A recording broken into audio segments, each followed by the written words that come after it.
From the far reaches of the Milky Way galaxy, it's Retro Nerd Girl with a film review for you. Today, I'll be reviewing the movie She, released in 1935. Starring Helen Gahagan, Randolph Scott, and Helen Mack. Directed by Lansing C. Holding and Irving Pickle. The synopsis is: Leo Vinci goes on an adventure to discover the lost city of Kor, to find the secret to immortality and encounter an immortal queen of the flame called She, who believes that Leo is her long-lost lover. The story. The movie is based on H. Rider Haggard's popular novel She, A History of Adventure in 1887. Very rare to find films adapted the book in 1908, 1911, 1916, 1917, and 1925. In July of 1932, Universal Studios announced they had bought the rights to the story, and 2 years later, the movie studio RKO announced that they would make the film. Marion C. Cooper stepped in as producer, and expectations were high after his success of the 1933 movie King Kong. Ruth Rose wrote the initial adaptation, while Dudley Nichols filled in the dialogue. The screenplay is a combination of all three of H. Rider Haggard's books in the series: She, A History of Adventure, Aisha, The Return of the She, and Wisdom's Daughter. The story is good. It's a lot like Dracula meets Indiana Jones. But what really trips up the story is the dialogue, which at times makes very little sense, or even seems very forced, and you can say that it's due to it being filmed at its time in the 30s. It really undermines the more dramatic moments that could have blossomed from the story. The pacing. At an hour and 41 minutes, the film has a very decent flow.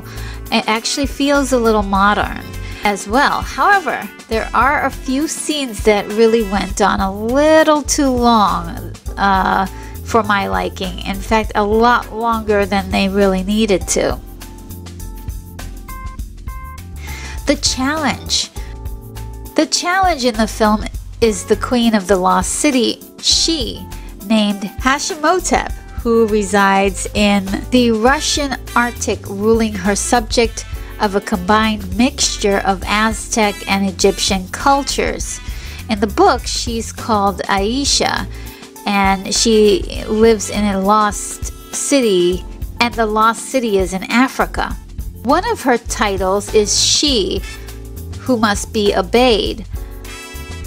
We never know what makes her the queen of these people, except for the fact that she has the ability to live forever, so it seems, and has a penchant for men who are already taken. It seems that 500 years ago she fell in love with John Vinci, who came to Kor with his wife. Hashimotep killed John in a fit of jealousy, but always had hoped that he would return reincarnated. So she waited for him. The problems with this character that I have really stem from how she's written in the books. So the original character herself is a flawed character. There's a notion that there's a feminist spin on She, since this is portraying a female character in power. As well, there's a contrary argument that she is not really a feminist, but someone who's living in an archaic mindset, because she is a powerful woman, but she is fighting other women over a man. And I actually think that she's neither. Like Dracula or any other monster villain, should be treated equally if if there's really going to be equality in cinema. So I feel like her character is a flawed character, period, point blank. And I think it stems from her motivation. But at the core of it, the Queen is a character that is irrationally in love and is cursed by her self-imposed loneliness. She has lost her humanity over 2,000 years of life, and she's simply out of her mind with boredom, and the only thing that she understands is how to unfairly wield her power amongst her subjects. Without a blink of an eye, she issues unjust death sentences and revels in human sacrifice. This is where you realize that she is quite mad and completely unredeemable. She wouldn't be half as nasty as she is without her right-hand man, Balali, who spies among the people and feeds her with cruel anecdotes. There's no romance between them, but an intense connection. They have this strange symbiotic relation that's never explained in the story. But when she dies, he does as well. And again, that's never really explained. The empathy. The rugged hero of the film, Leo Vinci, has no backstory other than that his heritage is from England. His mother and father moved to the United States when he was born.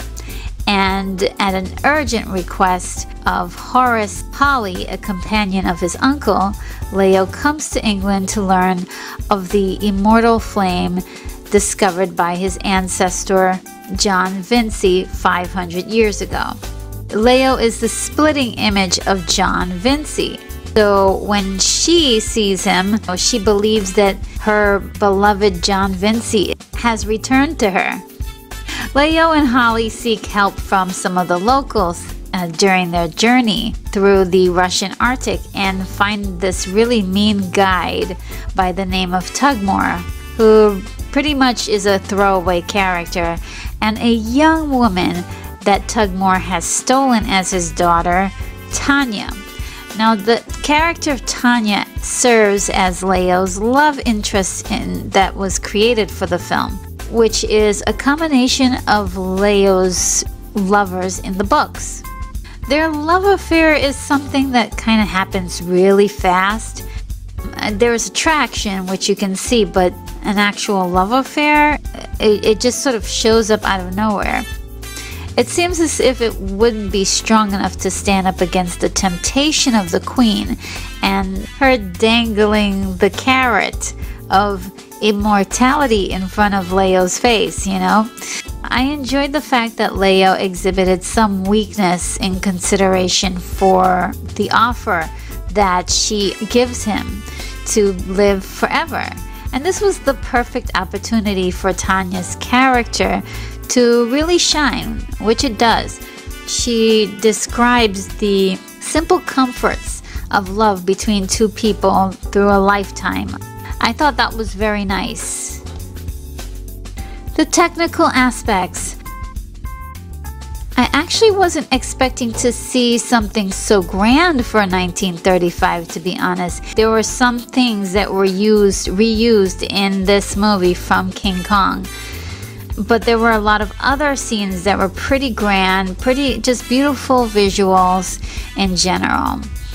And this is not a commonplace thing for 1935. So, like I said, you had King Kong be that amazing thing for 1933, but then you don't get a whole lot of other movies with this kind of scale to it. I was like, wow, this is pretty incredible. These are the kinds of films I'm really attracted to, early fantasy sci-fi. And it's full of incredible visions of adventure through the icy Arctic terrain, a visually bold world of core, using a mixture of massive sets and elaborately painted realistic backgrounds. There were also so many great costumes and dancing that allowed the film to be nominated for an Academy Award in 1936 for Best Dance, direction by Benjamin Zemeck for Hall of Kings.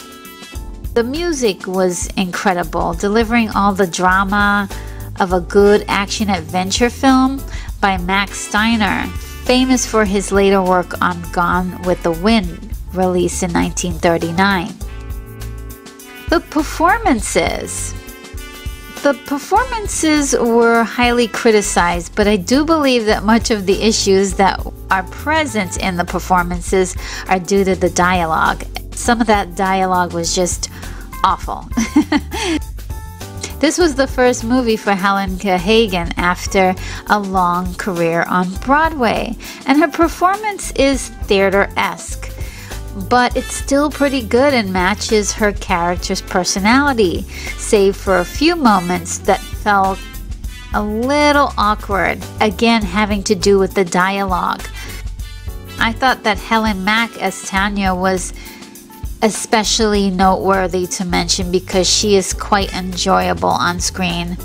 I thought she was able to do a lot with her character. The best part of the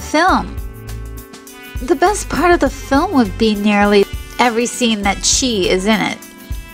She is fascinating, and every time she's on screen you hope that there will be more light shed on what's going on. It's very mysterious, and so I just enjoyed the fantasy of it all, the adventure and the idea of the story. The ending was a little too simplistic for me. I really wanted something a little bit more elaborate, and I didn't have that satisfied feeling by the end. It felt as if the story was incomplete. My wish list. I wish that the film went a little bit deeper with the character motivations. Why does she not venture out into the world and find a new lover, or see new sights and learn new things? Why do the people of Kor accept her as their queen?